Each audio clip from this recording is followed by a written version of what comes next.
നമസ്തേ. നമ്മുടെ പ്രദക്ഷിണ വഴി ഇന്ന് എത്തിച്ചേർന്നത് ശ്രീ പട്ടാനൂർ ശിവക്ഷേത്രത്തിലാണ്. കണ്ണൂരിൽ നിന്ന് ചാലോട്, തലശ്ശേരിയിൽ നിന്നും ചാലോട് എത്തിക്കഴിഞ്ഞാൽ ചാലോട് നിന്ന് ഇരിക്കൂർ റോട്ടിലേക്ക് കയറി കൊളപ്പ എന്ന് പറയുന്ന സ്ഥലത്ത് നിന്നും 2 കിലോമീറ്റർ പടിഞ്ഞാറോട്ട് മാറിയാണ് പ്രസിദ്ധമായ പട്ടാനൂർ ശിവക്ഷേത്രം സ്ഥിതി ചെയ്യുന്നത്. പട്ടാനൂർ ശിവക്ഷേത്രത്തിൻ്റെ ഐതിഹ്യങ്ങളെക്കുറിച്ചും ആചാരങ്ങളെക്കുറിച്ചും അനുഷ്ഠാനങ്ങളെക്കുറിച്ചും നമുക്ക് പ്രദക്ഷിണ വഴിയിലൂടെ മനസ്സിലാക്കി തൊഴുത് പ്രാർത്ഥിച്ചു വരാം.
പട്ടാനൂർ മഹാദേവ ക്ഷേത്രത്തിലെ ഐതിഹ്യങ്ങളെക്കുറിച്ച് പറയുമ്പോൾ പട്ടാനൂർ എന്ന് പറയുന്നത് വലിയ ഒരു ഗ്രാമപ്രദേശമാണ്. ആ ഗ്രാമത്തിൻ്റെ മുഴുവൻ നാഥനായിക്കൊണ്ടാണ് പട്ടാനൂർ മഹാദേവൻ അനുഗ്രഹിച്ചുകൊണ്ട് പട്ടവും വളയും ധരിച്ച് ഐശ്വര്യപ്രദനായിരിക്കുന്നത് കൊണ്ടാണത്രേ ഈ ദേശത്തിന് പട്ടാനൂർ എന്ന പേര് സിദ്ധിച്ചത് എന്ന് പൂർവികർ രേഖകളിലൂടെ നമുക്ക് പറഞ്ഞു തരുന്നു. ആ പട്ടാനൂർ മഹാദേവ ക്ഷേത്രത്തിന് പ്രത്യേകതകളേറെയുണ്ട്. കിഴക്കോട്ടേക്ക് മുഖമായുള്ള ക്ഷേത്രമാണ്. മംഗളപ്രദനായിരിക്കുന്ന ശിവനാണത്രേ ഇവിടുത്തെ കുടുംബസമേതമുള്ള ആരാധനയാണ് ഇവിടുത്തെ മറ്റൊരു പ്രത്യേകത. വന്ദേ ശംഭുമുമാപതിം സുരഗുരും വന്ദേ ജഗത്കാരണം വന്ദേ പന്നഗഭൂഷണം മൃഗധരം വന്ദേ പശൂനാം പതി വന്ദേ ഭക്തജനാശ്രയം ച വരദം വന്ദേ ശിവം ശങ്കരം. പട്ടാനൂർ ശിവക്ഷേത്രം 1988-89 കാലഘട്ടത്തിലാണ് ഇത്തരത്തിൽ ഒരു ക്ഷേത്രമെന്ന നിലയിൽ പുനരുദ്ധാരണത്തിൻ്റെ ജോലികൾ ആരംഭിച്ചത്. പഴയകാലത്ത് ക്ഷേത്രത്തിൽ തിടമ്പ് നൃത്തം നടന്നതായി പ്രായമുള്ളവർ, കമ്മിറ്റിയിൽ തന്നെയുള്ളവർ പറഞ്ഞറിവുണ്ട്. പക്ഷേ ഒരു 55 വയസ്സ് ആയ എന്നെ സംബന്ധിച്ചിടത്തോളം എൻ്റെ ഓർമ്മയിൽ അത്തരത്തിലുള്ള തിടമ്പ് നൃത്തമോ ഉത്സവമോ നടന്നതായി ഓർമ്മയില്ല. ശിവരാത്രി ഉത്സവം നാടകമൊക്കെയായി നടന്നൊരു കാലഘട്ടം. അന്നിവിടെ വൈദ്യുതി പോലും ഉണ്ടായിരുന്നില്ല. പെട്രോമാക്സ് വിളക്കുകൾ ഉപയോഗിച്ചായിരുന്നു നാടക വേദി പോലും പ്രവർത്തിച്ചത്. ഈ ക്ഷേത്രത്തിലേക്കുള്ള റോഡ് പോലും ഒന്നുണ്ടായിരുന്നില്ല, ഇടവഴിയായിരുന്നു. ക്ഷേത്രം വന്നതിന് ശേഷം, അല്ലെങ്കിൽ പുനരുദ്ധാരണ പാതയിൽ എത്തിയതിന് ശേഷം ഗുരുവായൂർ ദേവസ്വം തന്ന 2000 രൂപ കൊണ്ടാണ് ക്ഷേത്രത്തിലേക്ക് വയൽ മുറിച്ച് റോഡുണ്ടാക്കിയത്. അതിനുശേഷമാണ് റോഡ് പഞ്ചായത്തിൻ്റെ ഒരു പദ്ധതിയിൽ ഏകദേശം 56 ലക്ഷം രൂപ ചെലവിട്ട് കൊളപ്പ മുതൽ 4 പെരിയ വരെയുള്ള ഒരു റോഡ് ചോല റോഡുമായി ബന്ധിപ്പിച്ച് പണിതത്. ക്ഷേത്രം ആദ്യ കാലഘട്ടത്തിൽ ക്ഷേത്രത്തിലെ ശരിയായ ഒരു വഴിയോ അല്ലെങ്കിൽ ക്ഷേത്രത്തിലേക്ക് വരാനുള്ള നടകളോ ഒന്നും ഉണ്ടായിരുന്നില്ല. അത് ഭക്തജനങ്ങൾ സംഭാവന തന്ന് ക്ഷേത്രത്തിലേക്കൊരു കുടുംബം വഴിപാടായിട്ട് സമർപ്പിക്കുകയും അതിൻ്റെ ഫലമായിട്ട് ക്ഷേത്രത്തിലേക്കുള്ള നടവഴികൾ ഉണ്ടാവുകയും ചെയ്തു. അതുപോലെ ക്ഷേത്രത്തിലെ ഈ കാണുന്ന നാലമ്പലം, അതുപോലെ ശ്രീകോവിൽ, അതുപോലെ നമസ്കാര മണ്ഡപം, ഇതൊന്നും ആദ്യം ഉണ്ടായിരുന്നില്ല. കല്ലറയാലൊക്കെ വളർന്ന പൊട്ടിപ്പൊളിഞ്ഞ ഒരു ഇടനാഴിയോടുകൂടിയ ഒരു ക്ഷേത്രം. ശ്രീകോവിലിന് മേലെ കല്ലുകൊണ്ട് മേൽക്കൂര കുടുക്കിയെടുത്ത ഒരു രൂപം, അതിന് മേലെ ഓലപ്പുരയായിരുന്നു. അതിനുശേഷം കമ്മിറ്റി ഏറ്റെടുത്ത് പ്രവർത്തിച്ചതിന് ശേഷം നാട്ടുകാരുടെയും ഭക്തജനങ്ങളുടെയും സഹായ സഹകരണങ്ങൾ കൊണ്ടാണ് പുറത്തുള്ള ആ നടവഴി നന്നാക്കിയതിന് ശേഷം ക്ഷേത്രത്തിലെ ചുറ്റമ്പലത്തിൻ്റെ പണിയും അതുപോലെ ക്ഷേത്രം ശ്രീകോവിലിൻ്റെ ചുറ്റുമുള്ള ഇടനാഴിയുടെ ചുമര് പൊളിച്ചു മാറ്റി അത് പുതുക്കിയെടുക്കുകയും അതുപോലെ ക്ഷേത്രത്തിൽ നമസ്കാര മണ്ഡപത്തിന് മാമാനികുന്ന് ക്ഷേത്രത്തിൻ്റെ വക തറ നിർമ്മിക്കാനുള്ള ഒരു പൈസ അനുവദിക്കുകയും അതിനുശേഷം ഒരു ഭക്തൻ്റെ സംഭാവന കൊണ്ട് ആ നമസ്കാര മണ്ഡപം നിർമ്മിക്കുകയും ചെയ്തത്. അതിന് ശേഷം ആണ് ക്ഷേത്രത്തിലെ നല്ല ഒരു പുരോഗതി ഉണ്ടായത്. ആദ്യകാലത്ത് ഇവിടെ ശിവക്ഷേത്രമാണ്, ശിവന് അഭിഷേകം വളരെ പ്രധാനമാണ്. പക്ഷേ അഭിഷേകത്തിനുള്ള ഒരവസരവും ഉണ്ടായിരുന്നില്ല. ക്ഷേത്ര കിണർ എന്ന് പറയുന്നത് പൊട്ടിപ്പൊളിഞ്ഞ് മണ്ണ് വീണ് കിടക്കുന്ന അവസ്ഥയായിരുന്നു. വലിയ ദ്വാരങ്ങളൊക്കെ വീണ് കിടക്കുന്ന ആ ഒരു അവസ്ഥയിൽ തൊട്ടപ്പുറത്തുള്ള ശ്രീകൃഷ്ണ ക്ഷേത്രത്തിൽ നിന്നും ഒരു കിണ്ടിയിൽ വെള്ളം കൊണ്ടുവന്ന് അവിടെ നിന്ന് ഒരു നറുക്കില നേദ്യം കൊണ്ടുവന്ന് ഇവിടെ ചെയ്യുന്ന രീതിയായിരുന്നു ഉണ്ടായിരുന്നത്. ക്ഷേത്രത്തിലെ കിണർ അന്നത്തെ കമ്മിറ്റി മുഴുവനായിട്ടും കല്ലൊക്കെ മാറ്റി അതിൻ്റെ പൊട്ടിപ്പൊളിഞ്ഞ ഭാഗങ്ങളൊക്കെ മണ്ണിട്ട് നിറച്ച് പുതിയ കല്ലുകൊണ്ട് കെട്ടി കുടുക്കിയെടുത്ത് അതേ വലുപ്പത്തിൽ നിർമ്മിക്കുകയും പിന്നെ അതിന് ശേഷം വെള്ളത്തിന് യാതൊരു പ്രയാസവുമില്ലാതെ അഭിഷേകവും മറ്റു വഴിപാടുകളും നടത്താനുള്ള അവസരം ക്ഷേത്രത്തിൽ തന്നെ വരികയും ചെയ്യും. ഇപ്പോഴും ക്ഷേത്രത്തിൽ യഥാർത്ഥത്തിൽ 35-36 വർഷമായി ഈ ഒരു പുനരുദ്ധാരണ സമിതി പ്രവർത്തിക്കുന്നു. മാറി മാറി അതിൻ്റെ കമ്മിറ്റി, നാട്ടുകാരുടെ കമ്മിറ്റി പ്രവർത്തിക്കുന്നുണ്ട്. നല്ല നിലയിൽ ഈ ഒരു അവസ്ഥയിൽ എത്തി. ഇപ്പോൾ ബലിക്കല്ലുകളൊക്കെ അടുത്ത കാലത്ത് സ്ഥാപിച്ചിട്ടുണ്ട്. പക്ഷേ ക്ഷേത്രത്തിൻ്റെ ഒരു പുനരുദ്ധാരണ പരിപാടിയുടെ പരിസമാപ്തി കുറിക്കുന്ന നവീകരണ കലശം അതുപോലെ അഷ്ടബന്ധ കലശമൊക്കെ നടക്കേണ്ടതുണ്ട്. അതിൻ്റെ ശ്രമത്തിലാണിപ്പോൾ കമ്മിറ്റി അംഗങ്ങളുള്ളത്. അതുപോലെ ക്ഷേത്രത്തിലെ ഗണപതി ഭഗവാൻ ഒരു കുംഭേശനായ ഗണപതിയാണ്. ക്ഷേത്രത്തിലെ ശിവക്ഷേത്രമായതുകൊണ്ട് തന്നെ വലിയ ശിവലിംഗമാണ്, അടുത്തെങ്ങും കാണാത്ത വലിയ ശിവലിംഗമാണ് ശ്രീകോവിലുള്ളത്. അവിടെ തന്നെ ആ പീഠത്തിൽ തന്നെ വെച്ച് ചെയ്യുന്ന ചെറിയ ഒരു ഗണപതിയുടെ ബിംബമാണ് ഉണ്ടായത്. ആ ബിംബം മാറ്റി കന്നിമൂലയിൽ ചെറിയ ഒരു ഗണപതി കോവിലാക്കി മാറ്റി കന്നിമൂലയിൽ ഗണപതിയെ പ്രതിഷ്ഠിക്കാനുള്ള ഒരു ശ്രമം കൂടി നടന്നു വരുന്നുണ്ട്. അതുപോലെ ഈ ക്ഷേത്രത്തിൽ എല്ലാ വർഷവും ശിവരാത്രിയുടെ തലേന്ന് ഉത്സവം ആരംഭിച്ച് പിറ്റേന്ന് കഴിഞ്ഞ് അതിന് പിറ്റേന്ന് അങ്ങനെ 3 ദിവസത്തെ ഉത്സവമാണ് പറഞ്ഞിരിക്കുന്നത്. പക്ഷേ ഇപ്പോൾ യഥാർത്ഥത്തിൽ ഉത്സവം നടക്കുന്നില്ല. വിശേഷാൽ പൂജകളും അതുപോലെ രുദ്രാഭിഷേകമടക്കമുള്ള പ്രത്യേക പൂജകളുമൊക്കെ ശിവരാത്രി ദിവസം നടക്കുന്നു. വൈകുന്നേരം പൂജ കഴിഞ്ഞതിന് ശേഷം അത്താഴ പൂജയ്ക്ക് മുമ്പായി നമ്മുടെ നാട്ടുകാർ കാഴ്ചവരവ് എന്ന രീതിയിൽ ഇളനീർ കുലകൾ അവർ കൊണ്ടുവന്ന് അങ്ങനെ ആ ഇളനീർ കുലകൾ കൊണ്ടുവന്ന് ഈ ബലിക്കലിന് മുന്നിൽ സമർപ്പിക്കുകയും ആ ഇളനീരുകൾ ചെത്തി രാത്രി അഭിഷേകം ചെയ്ത് അത്താഴ പൂജ പൂർത്തിയാക്കുകയുമാണ് ചെയ്യുന്നത്. അതിനുശേഷം കലാപരിപാടികളും മറ്റ് ക്ഷേത്രകലകളും ഒക്കെ നടക്കാറുണ്ട്. അങ്ങനെ ഇപ്പോൾ ശിവരാത്രിയോടനുബന്ധിച്ച് കലാപരിപാടികളും കാഴ്ചവരവും ഇളനീരഭിഷേകവും അതുപോലെ രുദ്രാഭിഷേകവും ഒക്കെ ആയിട്ടുള്ള ഒരു ആഘോഷമാണ്, ശിവരാത്രി ആഘോഷമാണ് ഇവിടെ കാര്യമായി നടക്കുന്നത്. കൂടാതെ പ്രദോഷ പൂജ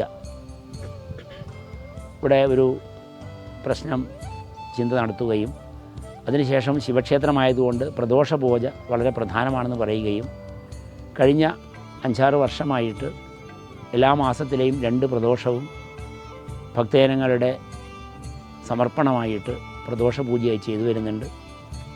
വൈകുന്നേരങ്ങളിൽ പ്രദോഷ പൂജകളിൽ നല്ല ഭക്തജനങ്ങളുടെ സാന്നിധ്യം ഉണ്ടാകുന്നുണ്ട്. അതിനുശേഷം ക്ഷേത്രത്തിൽ നല്ല ഒരു പുരോഗതി ഉണ്ടായിട്ടുണ്ട്. അതിനുശേഷമാണ് ക്ഷേത്രത്തിലെ 4 വാതിലുകൾ അതുപോലെ ക്ഷേത്രത്തിൻ്റെ ഒരു ചെറിയ കമ്മിറ്റി ഓഫീസ് ഒക്കെ ഉണ്ടാവുകയും ഇപ്പോൾ അടുത്ത കാലത്താണ് ക്ഷേത്രത്തിലെ ശ്രീകോവിൽ കല്ലുകളൊക്കെ ഒന്ന് പോളിഷ് ചെയ്ത് ഭംഗിയാക്കുകയും ഒക്കെ ചെയ്തത്. അത്തരത്തിലുള്ള പുനരുദ്ധാരണ പ്രവർത്തനങ്ങൾ നടന്നു വരുന്നുണ്ട്. ക്ഷേത്രത്തിലെ തൽക്കാലം ആവശ്യത്തിന് വേണ്ടി വെള്ളത്തിന് വേണ്ടി കിണറുണ്ടെങ്കിലും പുറത്തുള്ള ആവശ്യങ്ങൾക്ക് വേണ്ടി ഒരു കിണർ ഉണ്ടാക്കുക എന്ന ശ്രമത്തിൻ്റെ ഭാഗമായിട്ട് ക്ഷേത്രത്തിന് പുറത്തൊരു കിണർ നിർമ്മിക്കുകയും അതിൻ്റെ പുറംകെട്ട് ഒരു ഭക്തൻ്റെ വക സംഭാവനയായിട്ട് വളരെ ഭംഗിയായ രീതിയിൽ ചെയ്തു തരികയും ചെയ്തിട്ടുണ്ട്. അങ്ങനെ ക്ഷേത്രത്തിൽ ഇപ്പോൾ കർക്കിടക മാസത്തിൽ രാമായണ മാസത്തിൽ ഒരു രാമായണ ദിനമായി ആചരിക്കുകയും അന്ന് അന്നദാനം നടത്തുകയും ചെയ്യുന്നുണ്ട്. നവരാത്രിക്ക് ഗ്രന്ഥം വെപ്പ്, അതുപോലെ മഹാനവമിക്ക് പൂജകൾ, അന്ന് വാഹന പൂജ, വിദ്യാരംഭം, പിറ്റേന്ന് വിജയദശമിയായ ദിവസം ഇതൊക്കെ ചെയ്തു വരുന്നുണ്ട്. ഓണം, വിഷു തുടങ്ങിയ പ്രധാനപ്പെട്ട ദിവസങ്ങളിൽ ആഘോഷം നടക്കുന്നുണ്ട്. ക്ഷേത്രവുമായി ബന്ധപ്പെട്ട് മുമ്പിലൊരു നാഗസാന്നിധ്യം ഉള്ളതുകൊണ്ട് എല്ലാ വർഷവും മേടമാസത്തിൽ ഒരു സർപ്പബലി ചെയ്തു വരുന്നുണ്ട്. അത് മുടങ്ങാതെ ചെയ്തു വരുന്നുണ്ട്. ക്ഷേത്രത്തിലെ ആ സർപ്പബലി ചെയ്യാനുള്ള ഈ കാര്യം വന്നത് ക്ഷേത്രത്തിൻ്റെ നാഗമാണ് ക്ഷേത്രത്തിൻ്റെ മുന്നിൽ ഇടതുഭാഗത്തായിട്ട്, നടയുടെ ഇടതുഭാഗത്തായി കാണുന്നത് എന്നുള്ളത് കൊണ്ടാണ്. പക്ഷേ ആ സ്ഥലം മറ്റൊരാളുടെ കൈവശമാണുള്ളത്. അത് ഇപ്പോഴും ക്ഷേത്രത്തിൻ്റെ അധീനതയിൽ വന്നിട്ടില്ല. അങ്ങനെ ക്ഷേത്രത്തിൽ പ്രധാനമായിട്ട് നടക്കുന്ന ചടങ്ങുകൾ ഇതൊക്കെയാണ്. എല്ലാ വർഷവും ക്ഷേത്രത്തിലെ ശിവരാത്രി ആഘോഷമാണ് ഇപ്പോൾ പ്രധാനമായിട്ട് നടന്നു വരുന്ന ആഘോഷ പരിപാടി. നിലവിലുള്ള കമ്മിറ്റി ഓരോ വർഷവും പുതിയ നാട്ടുകാരുടെ കമ്മിറ്റിയായി മാറിക്കൊണ്ടിരിക്കുന്നുണ്ട്. അങ്ങനെ ക്ഷേത്രം നല്ല നിലയിൽ ഇപ്പോൾ നടന്നു വരുന്നുണ്ട്. എല്ലാ ദിവസവും രാവിലെ ഒരു നേരത്തെ പൂജയാണുള്ളത്. അതുകൂടാതെ മാസത്തിൽ 2 ദിവസം പ്രദോഷത്തിലെ പൂജ വൈകുന്നേരം നടക്കുന്നുണ്ട്. അതുകൂടാതെ നിറമാല, അതുപോലെ ക്ഷേത്രത്തിൽ വളരെ പ്രധാനമായിട്ട് നടക്കുന്ന ഒരു കാര്യം സ്വയംവര പൂജയാണ്. ധാരാളം യുവതി യുവാക്കൾ, വിവാഹം നടക്കാത്തവർ സ്വയംവര പൂജ ഇവിടെ നടത്തി അതുപോലെ വിവാഹ ഭാഗ്യം സിദ്ധിച്ചവരുണ്ട്. അതുപോലെ വളരെ പ്രധാനമായി നടക്കുന്ന മറ്റൊരു പൂജ മൃത്യുഞ്ജയ ഹോമമാണ്. ആ മൃത്യുഞ്ജയ ഹോമവും വഴിപാടായിട്ട് വരാറുണ്ട്. അപ്പോൾ മൃത്യുഞ്ജയ ഹോമവും സ്വയംവര പൂജയും നടന്ന് വരുന്നുണ്ട്. സ്വയംവര ഹോമമായിട്ട് തന്നെയാണ് നടക്കുന്നത്. അത്തരത്തിലുള്ള ഒരു വിശേഷം കൂടിയുണ്ട് ഈ ക്ഷേത്രത്തിൽ.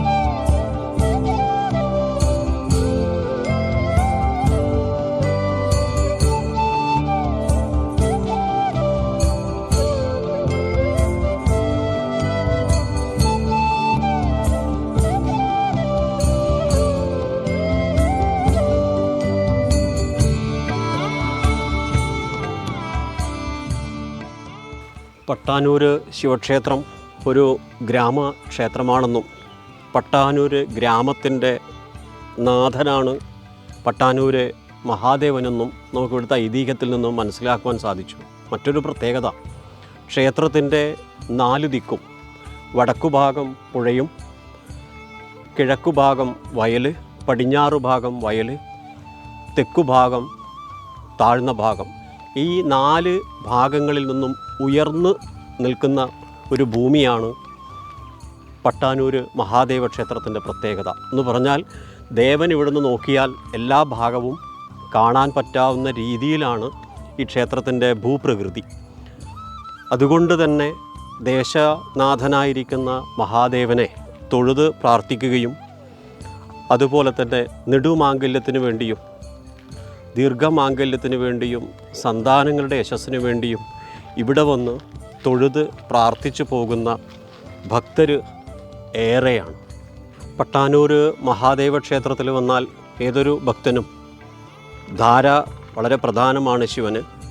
അതുപോലെ തന്നെ മൃത്യുഞ്ജയ ഹോമം, അതുപോലെ പുഷ്പാഞ്ജലി, ധാര ഇത്യാദി കാര്യങ്ങളൊക്കെ ചെയ്ത് മഹാദേവനെ തൃപ്തിപ്പെടുത്തുകയും അതിലൂടെ കാര്യസിദ്ധി നേടുന്നവരും ഏറെയാണെന്ന് നമുക്കിവിടുത്തെ അനുഭവസ്ഥരിൽ നിന്ന് മനസ്സിലാക്കുവാൻ വേണ്ടി സാധിച്ചു. നമുക്കിനി പടിഞ്ഞാറ് പാർശ്വഭാഗത്തു നിന്നും കിഴക്കോട്ടേക്ക് നോക്കി മഹാദേവനെ തൊഴുത് പ്രാർത്ഥിച്ച അനുഗ്രഹം വാങ്ങാം.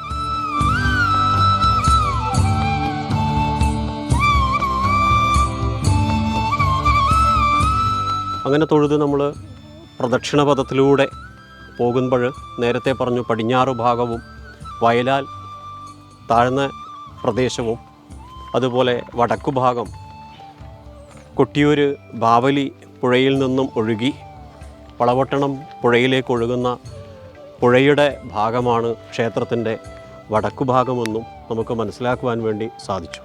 ഓം നമഃ ശിവായ.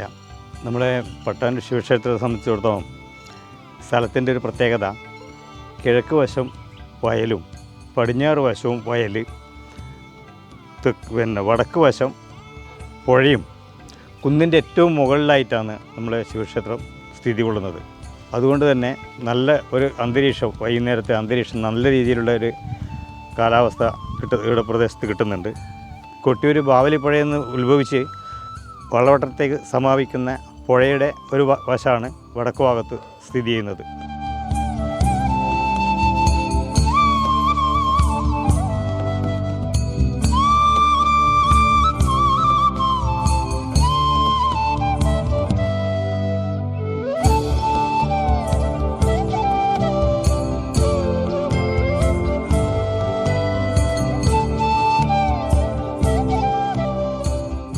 എൻ്റെ ചെറുപ്പകാലങ്ങളിൽ ഈ ക്ഷേത്രത്തിൽ ഉത്സവം നടന്നതായി എൻ്റെ ഓർമ്മയിൽ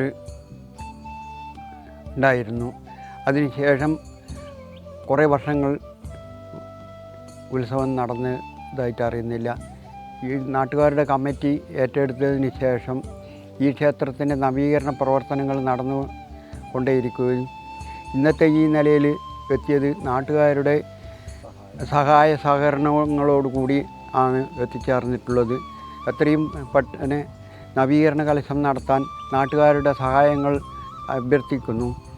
ഭക്തജനങ്ങളുടെ എല്ലാവരുടെയും അകമഴിഞ്ഞ സഹായ സഹകരണങ്ങൾ ഉണ്ടായാൽ മാത്രമേ നവീകരണ കലശം നടത്താൻ സാധിക്കുകയുള്ളൂ. അതുകൊണ്ട് നാട്ടുകാർ അകമഴിഞ്ഞ് സഹകരിക്കണം. പട്ടവും താലിയും മഹാദേവന് ഏറ്റവും പ്രധാനമാണ്. അപ്പോൾ പട്ട് അണിഞ്ഞ ദേവനായതുകൊണ്ട് ആ ദേവൻ്റെ പേരാണത്രേ പട്ടാനൂരെന്നും, പട്ടണിഞ്ഞ ഊര് പട്ടാനൂരായി എന്നും രേഖകളിലൂടെ പറഞ്ഞു തരുന്നു. ഈ പട്ടാനൂർ മഹാദേവ ക്ഷേത്രത്തിൽ നേരത്തെ ഇവിടുത്തെ ഭക്തർ തന്നെ സൂചിപ്പിച്ചതുപോലെ ഈ ഒരു സമീപകാലത്തൊന്നും ഇവിടെ ഒരു ഉത്സവം കണ്ടിട്ടില്ല ഇവിടുത്തെ ദേശക്കാർ. ക്ഷേത്രത്തിൻ്റെ നവീകരണം കഴിഞ്ഞ് ഒരു ഉത്സവം കാണാനുള്ള ഒരാഗ്രഹത്തോടു കൂടിയാണ് ഇവിടുത്തെ എല്ലാ നവീകരണ പ്രവർത്തനങ്ങളും നടന്നു വരുന്നത്. പ്രദക്ഷിണ വഴിയിലൂടെ നമുക്ക് കാണാം പല നൂതന നവീകരണ പ്രവർത്തനങ്ങളും നടന്നുകൊണ്ടിരിക്കുകയാണ് ഈ ക്ഷേത്രത്തിൽ.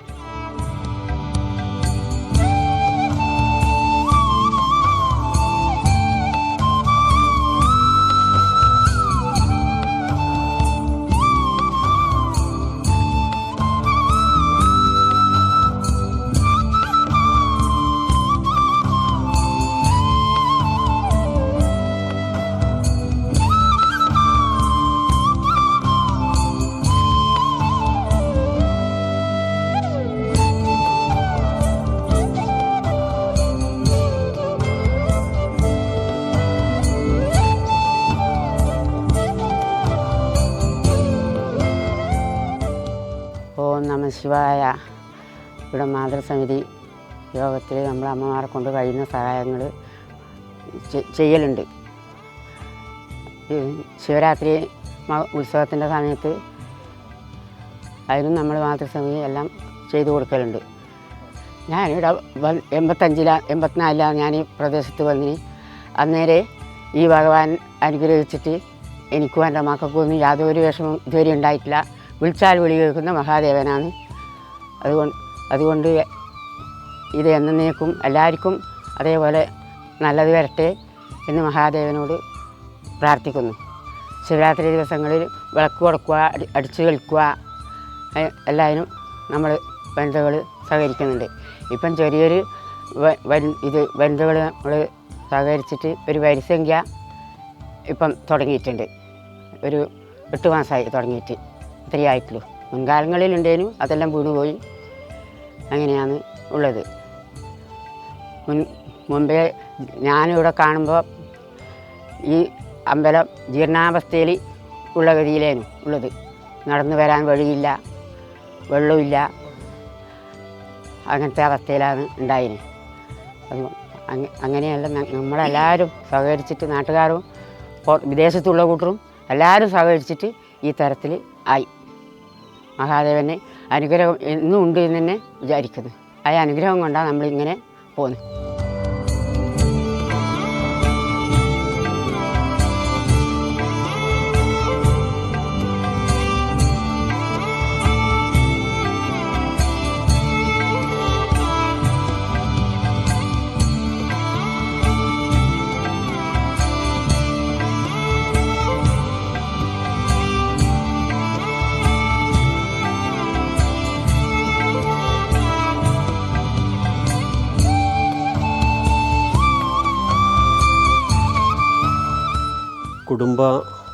കുടുംബസ്ഥനായി വാഴുന്ന മഹാദേവനാണ് പട്ടാനൂർ മഹാദേവ ക്ഷേത്രത്തിലെ മഹാദേവ സാന്നിധ്യമെന്നും വലിയ ഒരു ശിവലിംഗ സ്വഭാവമാണെന്നും ഒരു കുടുംബസ്ഥനായതുകൊണ്ട് ഈ ശിവനും ഒരു സൗമ്യ രൂപത്തിലാണ്, സൗമ്യഭാവമാണത്രേ ഇവിടുത്തെ മഹാദേവന്.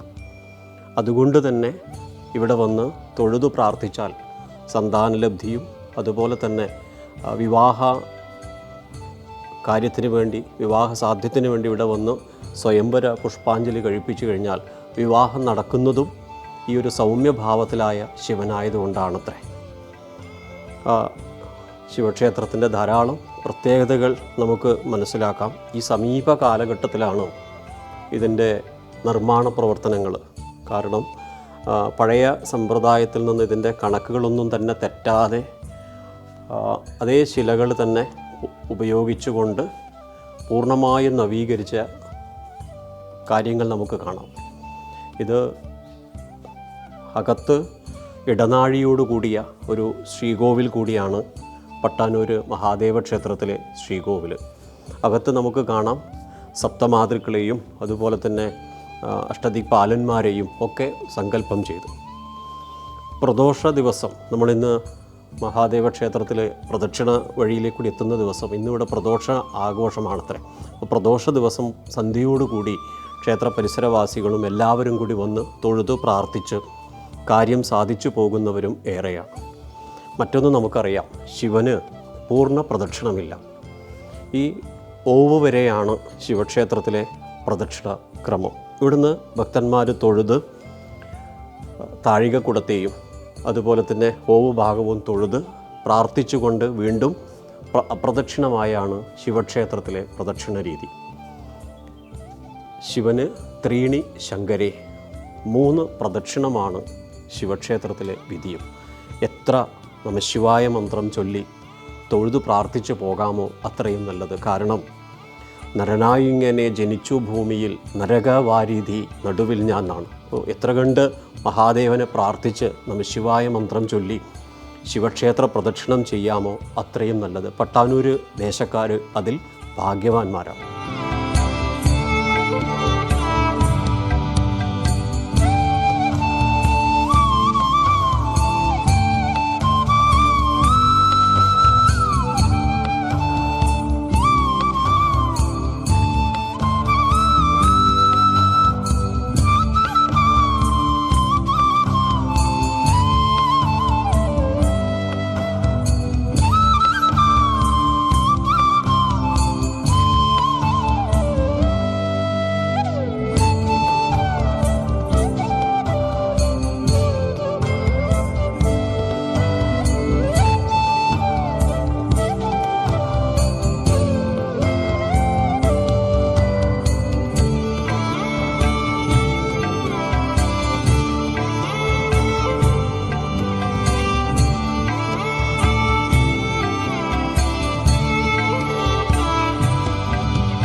അപ്പോൾ നേരത്തെ പറഞ്ഞതുപോലെ ശിവനെ തൊഴുതു പ്രാർത്ഥിക്കുമ്പോൾ വലിയ ഒരു ശിവലിംഗമാണ് ഇവിടുത്തെ പ്രതിഷ്ഠാ സങ്കല്പത്തിൽ നിന്നും.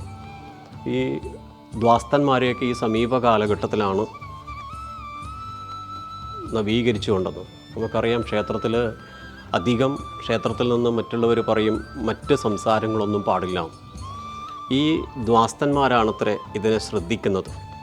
ഇവരിലൂടെയാണ് ഇത് ദേവനെ കേൾപ്പിക്കുന്നത്. അതുകൊണ്ടാണ് എല്ലാ ക്ഷേത്രത്തിൻ്റെയും ശ്രീകോവിലിനോട് ചേർന്നുകൊണ്ട് ദ്വാസ്തന്മാരെ കാണാം. അവരൊരു കൈ ചെവിയുടെ അടുത്ത് പിടിച്ചിട്ടാണ് ഉണ്ടാവുക. ഇതിനൊരു കാരണം മറ്റ് ശബ്ദങ്ങളൊന്നുമില്ല. എല്ലാ കാര്യങ്ങളും ദേവനെ കേൾപ്പിക്കുക എന്നും ദേവനത് കേട്ടോളും. അതുകൊണ്ടാണ് ക്ഷേത്രത്തിൽ വന്ന് മറ്റ് സംസാരമൊന്നും പാടില്ല. നാമജപത്തിന് മാത്രമാവണം നമ്മുടെയൊക്കെ നാവുകളൊന്നും. കാല് തന്നത് പ്രദക്ഷിണത്തിന് മാത്രമാണ്. പദാന്തരം പ്രദക്ഷിണമെന്ന് പറയും. ആ പ്രദക്ഷിണത്തിന് മാത്രമാണ് നമ്മുടെ കാല് തന്നിട്ടുള്ളത്. നല്ല നല്ല കീർത്തനങ്ങൾ കേൾക്കാൻ വേണ്ടിയാണ് നമുക്ക് ചെവി തന്നിട്ടുള്ളത്. ഇതൊക്കെ ആ ഒരു തത്വത്തിൽ ഉൾക്കൊണ്ടുകൊണ്ട് നമ്മളൊരു ക്ഷേത്ര പ്രദക്ഷിണവും ക്ഷേത്ര ദർശനമൊക്കെ ചെയ്യുമ്പോഴാണ് നമ്മുടെ പ്രദക്ഷിണ പദമൊക്കെ നമുക്ക് പൂർത്തീകരിക്കാൻ വേണ്ടി സാധിക്കുന്നത്.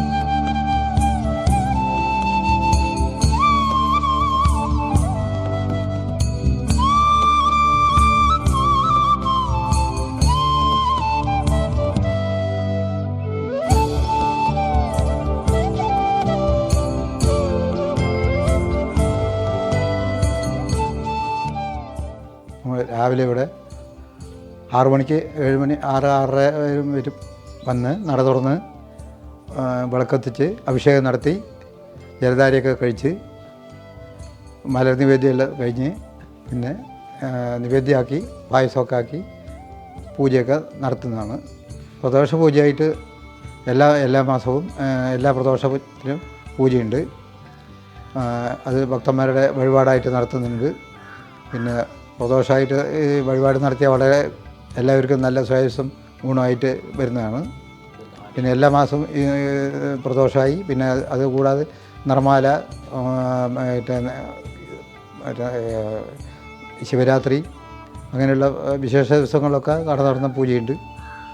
പിന്നെ ഗണപതി ഹോമം എല്ലാ തടസ്സങ്ങൾ വിഘ്നങ്ങൾ എല്ലാം മാറിക്കിട്ടാനും എല്ലാ ഗുണമായിട്ട് വരാനും എല്ലാ ഗണപതി ഹോമം നടത്തിയാൽ വളരെ ഗുണകരമാണ്. മൃത്യുഞ്ജയ ഹോമം ആയുസ്സിനും രോഗശാന്തി അങ്ങനെയുള്ള എല്ലാ കാര്യത്തിനും മൃത്യുഞ്ജയ മന്ത്രം കൊണ്ട് പുഷ്പാഞ്ജലി മൃത്യുഞ്ജയ ഹോമം എല്ലാം വളരെ നടത്തി കഴിഞ്ഞാൽ വളരെ നല്ല കാര്യമാണ്. അത് ഭക്തന്മാർ ഇവിടെ നടത്തി വരാറുണ്ട്. ഇവിടെ ഒരു വിശേഷാലായിട്ട് സ്വയംവര പൂജയും സ്വയംവര പുഷ്പാഞ്ജലി അതൊക്കെ നടത്തുന്നുണ്ട്. അത് വളരെ വിവാഹ കാര്യത്തിന് എല്ലാ കാര്യങ്ങൾക്കും ഗുണകരമാണ്. അത് ആൾക്കാർ നടത്തി വരാറുണ്ട്. കർക്കിടക മാസമായിട്ട് പ്രത്യേകം ഗണപതി ഹോമം എല്ലാം നടത്താറുണ്ട്.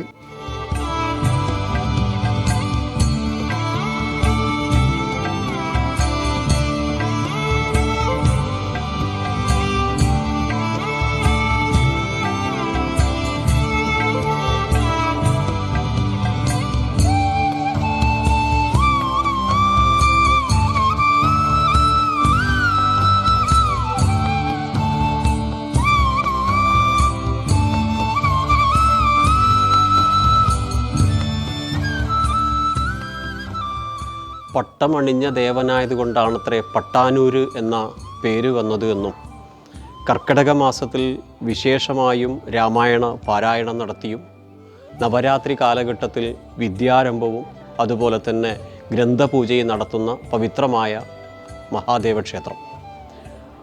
മറ്റൊരു പ്രത്യേകത, ശിവന് ഏറ്റവും പ്രധാനമാണ് അഭിഷേകം. അഭിഷേകപ്രിയോ ശിവ എന്നാണ്. എല്ലാ ശിവരാത്രി നാളിലും പട്ടാനൂര് ദേശത്തുള്ള മുഴുവൻ സമീപ വിശ്വാസികളും ഓരോ ഭവനങ്ങളിൽ നിന്നും പ്രദേശത്തെ ഓരോ ദിക്കുകളിൽ നിന്നായി ഇളനീര് ശേഖരിച്ചുകൊണ്ട് ക്ഷേത്രത്തിൻ്റെ നിശ്ചയിക്കപ്പെട്ട സ്ഥലത്ത് വലിയ ബലിക്കല്ലിൻ്റെ സമീപത്ത് കൊണ്ട് സമർപ്പിച്ച് ആ ഇളനീരെടുത്ത് മഹാദേവന് അഭിഷേകം നടത്തി ആ ശിവലിംഗത്തിലേക്ക് അഭിഷേകം നടത്തി ചൈതന്യം വർദ്ധിപ്പിക്കുന്ന മറ്റ് ഏതൊരു ക്ഷേത്രത്തിലും ഈ ശിവരാത്രി നാളിൽ ഇത്രയേറെ ഇളനീര് കൊണ്ടുവന്ന് ശിവലിംഗത്തിൽ അഭിഷേകം നടത്തുന്നുണ്ടോ എന്ന് ചോദിച്ചാൽ അത് അപൂർവങ്ങളിൽ അപൂർവമായിരിക്കും. പട്ടാനൂര് മഹാദേവ ക്ഷേത്രത്തിൽ ഇത്തരമൊരു അനുഷ്ഠാനം കൂടി നടക്കുന്ന ക്ഷേത്രം. അതുപോലെ ഊരാള പാരമ്പര്യം, ക്ഷേത്രത്തിൻ്റെ താന്ത്രിക പാരമ്പര്യം എന്ന് പറയുന്നത് ഇരുവീശി സമ്പ്രദായമാണ് ക്ഷേത്രത്തിൻ്റെ താന്ത്രിക പാരമ്പര്യം. ഇത്തരം എല്ലാ അനുഷ്ഠാനങ്ങളിലൂടെയുമാണ് പട്ടാനൂര് മഹാദേവ ക്ഷേത്രം ആധ്യാത്മികമായ അനുഷ്ഠാനങ്ങൾ ഒരു ഭാഗത്ത് ചെയ്ത് ഭൗതികമായ കാര്യങ്ങൾ ഒരു ഭാഗത്ത് ചെയ്ത് കലാ സാംസ്കാരിക പരിപാടികൾക്ക് പ്രത്യേകം പ്രാധാന്യം കൊടുത്തുകൊണ്ടുള്ള ഉത്സവവും ഒക്കെ നടക്കുന്ന മഹാദേവ ക്ഷേത്രം.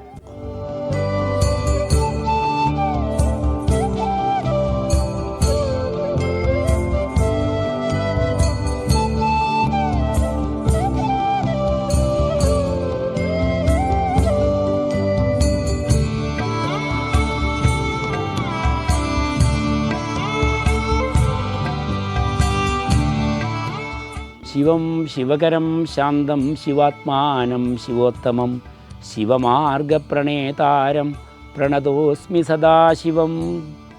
പട്ടാനൂർ ശിവക്ഷേത്രം നമ്മുടെ ആലോചിക്കുന്ന രീതിയിൽ സാധാരണ ഒരു ഗ്രാമക്ഷേത്രം എന്നതിനപ്പുറം അടുത്തെങ്ങും കാണാത്ത വലിയ ശിവലിംഗം ഉള്ളതുകൊണ്ടും ക്ഷേത്രത്തിൽ ദേവൻ കുടുംബസമേതനായി ഇരിക്കുന്നത് കൊണ്ടും മംഗല്യ സൗഭാഗ്യം ഒക്കെ സിദ്ധിക്കുന്ന കാര്യം നമ്മൾ സൂചിപ്പിച്ചു. ധാരാളം ആളുകൾക്ക് ഇത്തരം ക്ഷേത്രത്തിലേക്ക് അകമഴിഞ്ഞ് സഹായ സഹകരണങ്ങൾ ചെയ്ത ആളുകൾക്ക് അതിൻ്റെ അനുഭവം കിട്ടിയിട്ടുണ്ട്. ഇപ്പോൾ തന്നെ ക്ഷേത്രത്തിൻ്റെ 4 കരിങ്കല്ല് കട്ടിലകൾ, 4 ഭാഗത്തുമുള്ള കട്ടിളകൾ സംഭാവനയായിട്ട് സമർപ്പണമായി ചെയ്തവരാണ്.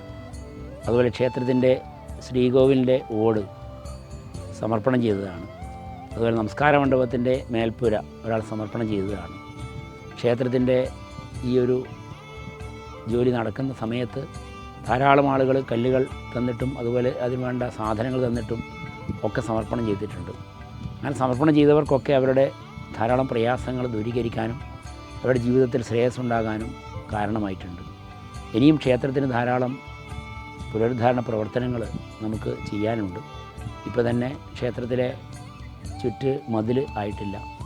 അതുപോലെ ക്ഷേത്രത്തിനൊരു ഓഫീസ്, അതുപോലെ വഴിപാട് കൗണ്ടർ, അതുപോലെ ഗോപുരം ഇതിൻ്റെയൊന്നും പണി ആയിട്ടില്ല. അടുത്ത കാലത്ത് ആണ് ഈ ഒരു തരത്തിൽ ക്ഷേത്രത്തെ കുറച്ചുകൂടി ഭംഗിയായ രീതിയിൽ പോളിഷ് ജോലികളൊക്കെ ചെയ്ത് ക്ഷേത്രം ശ്രീകോവിൽ ചുമരുകളൊക്കെ നവീകരിച്ചത്. ഇനി ആ ശ്രീകോവിലിൻ്റെ വാതിൽ, അതുപോലെ അതിൻ്റെ ആ സോപാനം ഒക്കെ പിച്ചള പൊതിയാനുള്ള ഒരു പ്രവർത്തനം നടക്കേണ്ടതുണ്ട്. അതുപോലെ ക്ഷേത്രത്തിൻ്റെ താഴികക്കുടം അത് നമുക്കായിട്ടില്ല. ഇപ്പോൾ പുനരുദ്ധാരണ പ്രവർത്തനങ്ങൾ പൂർത്തിയാക്കുന്ന മുറക്ക് അഷ്ടബന്ധ കലശം നടത്തുമ്പോൾ ക്ഷേത്രത്തിലെ താഴികക്കുടം ഉൾപ്പെടെ ചെയ്തുകൊണ്ട് ചുറ്റുമതിലുണ്ടാക്കിക്കൊണ്ട് ഗോപുരമുണ്ടാക്കിക്കൊണ്ട് ക്ഷേത്രത്തിന് മുറ്റം കരിങ്കൽ പാകിക്കൊണ്ട് ധാരാളം പ്രവർത്തനങ്ങൾ ഏറ്റെടുത്ത് ചെയ്യാനുണ്ട്. അതുപോലെ ഇപ്പോൾ അടുത്ത് ഏറ്റെടുത്ത ഒരു ജോലി ഗണപതിയുടെ കന്നിമൂലയ്ക്കുള്ള ശ്രീകോവിലാണ്. അത് പ്രത്യേകം നിർമ്മിക്കുമ്പോൾ അതിന് നമുക്ക് നല്ല ഒരു തുക ആവശ്യമായി വരും. അപ്പോൾ ഗണപതി ഭഗവാന്റെ അനുഗ്രഹം സിദ്ധിക്കാൻ വേണ്ടി ഇവിടെ പ്രത്യേകിച്ച് ശിവനും ഗണപതിക്കുമാണ് പൂജ നടന്നുകൊണ്ടിരിക്കുന്നത്. ഗണപതിക്ക് പ്രത്യേക പുഷ്പാഞ്ജലി, നെയ്വിളക്ക്, അതുപോലെ തേങ്ങമുട്ട്, ഗണപതി ഹോമം ഒക്കെ നടന്നു വരാറുണ്ട്. കർക്കിടക മാസത്തിലെ 108 ഗണപതി ഹോമം, 108 തേങ്ങയുടെ ഗണപതി ഹോമം കർക്കിടക മാസത്തിൽ നടത്തി വരാറുണ്ട്. അത് ധാരാളം ഭക്തജനങ്ങൾ അതിൽ പങ്കെടുക്കാറുണ്ട്. ഇപ്പോൾ ഗണപതി ഭഗവാന്റെ ഒരു സാന്നിധ്യം വളരെ പ്രധാനമായിട്ട് ഇവിടെയുണ്ട്. അപ്പോൾ ആ ഗണപതി ഭഗവാന്റെ ശ്രീകോവിലിൻ്റെ പ്രവർത്തനത്തിന് വേണ്ടി ഭക്തജനങ്ങൾ അകമഴിഞ്ഞ് സഹായ സഹകരണങ്ങൾ ചെയ്യണമെന്നാണ് പറയാനുള്ളത്. അപ്പോൾ ഗണപതിക്ക് പ്രത്യേകിച്ച് ഒരു പ്രാധാന്യമുള്ള ക്ഷേത്രമാണ്. അതുകൊണ്ടാണ് ഇവിടെ ആദ്യം തന്നെ സ്വർണ്ണപ്രശ്ന വിധി വെക്കുന്ന സമയത്ത് ഈ ദൈവജ്ഞൻ വരുന്ന സമയത്ത് ഒരു കൊച്ചുകുട്ടി ഈ നട വഴിയിൽ ഓടിക്കളിക്കുന്നത് കണ്ടപ്പോൾ ഇവിടെ പരമേശ്വരൻ കുടുംബസമേതനായിട്ടാണ്, തൻ്റെ കുടുംബമായിട്ട് കുട്ടികളുമൊത്താണ് ഇവിടെ കഴിയുന്നത്. അതുകൊണ്ട് ഇവിടെ ശിവൻ സൗമ്യഭാവത്തിലുള്ള പരമേശ്വരനാണ്. അപ്പോൾ കുടുംബ സൗഭാഗ്യത്തിന് ഇവിടെ പ്രാർത്ഥിച്ചാൽ, അതുപോലെ ഇളനീരഭിഷേകം നടത്തിയാൽ ഒക്കെ വളരെ പ്രാധാന്യം ഉള്ള ഫലമുണ്ട്. ധാരാളം ആളുകൾ രോഗശമനത്തിന് വേണ്ടി ഇവിടെ 8 ഇളനീര് അഭിഷേകം ചെയ്യുന്ന ഒരു രീതിയുണ്ട്. അങ്ങനെ രോഗശമനത്തിന് രുദ്രാഭിഷേകം ചെയ്യുന്നവരുണ്ട്. അപ്പോൾ രുദ്രാഭിഷേകം, അതുപോലെ 8 ഇളനീർ അഭിഷേകം ചെയ്യുന്ന രീതി, അതുപോലെ പിൻവിളക്കിൽ എള്ളെണ്ണ സമർപ്പണം, സ്വയംവര ഹോമം, മൃത്യുഞ്ജയ ഹോമം, ഇതൊക്കെയാണ് പ്രധാനപ്പെട്ട വഴിപാടുകൾ. അതുപോലെ ഭക്തജനങ്ങൾ അവരുടെ കാര്യങ്ങൾ നടക്കുന്ന മുറക്ക് ഇവിടെ നിറമാല വഴിപാടായിട്ട് ചെയ്യാറുണ്ട്. അത് വാദ്യസഹിതം നിറമാലയായും അല്ലാതെയും ചെയ്തു വരുന്നുണ്ട്. ഇങ്ങനെയുള്ള പ്രധാനപ്പെട്ട പൂജകളും വഴിപാടുകളും സമർപ്പിക്കുന്നവർക്ക് അതിൻ്റെ പ്രയോജനം കിട്ടിയിട്ടുണ്ട് എന്നുള്ള ധാരാളം അനുഭവങ്ങൾ ഉണ്ടായിട്ടുണ്ട്. അങ്ങനെ പട്ടാനൂർ ശിവക്ഷേത്രം ഈ അടുത്ത പ്രദേശത്ത് വളരെ പ്രസിദ്ധമായ ഒരു ക്ഷേത്രം തന്നെയാണ്. ഒരു ഗ്രാമീണ ക്ഷേത്രം എന്ന നിലയിൽ നമ്മൾ ഇത് പുനരുദ്ധാരണം നടക്കുമ്പോൾ ഇതിനേക്കാളും മുന്നേ ആരംഭിച്ച ക്ഷേത്രങ്ങളൊക്കെ ആയിട്ടുണ്ടെങ്കിലും ശിവക്ഷേത്രം എന്ന നിലയിൽ ഇതിൻ്റെ കലശത്തിന് അല്പം താമസം നേരിടുമെന്നാണ് പൊതുവെ പറയാറ്. അത് നമ്മുടെ അനുഭവത്തിന് അങ്ങനെയാണ് കണ്ടത്. ഈ ശിവക്ഷേത്രം പുനരുദ്ധരിക്കാൻ നമ്മുടെ ചെറിയൊരു ഗ്രാമീണമായ ഒരു മേഖലയിൽ നിന്ന് വളരെ പ്രയാസപ്പെട്ടുകൊണ്ടാണ് കമ്മിറ്റി ഇത്തരത്തിൽ ഉള്ള ഒരവസ്ഥയിലെത്തിച്ചത്. ഇനിയും നാട്ടുകാരുടെയും ഭക്തജനങ്ങളുടെയും സഹായ സഹകരണങ്ങൾ ഉണ്ടാകുമെന്ന് നമ്മൾ ആഗ്രഹിക്കുന്നു, പ്രാർത്ഥിക്കുന്നു.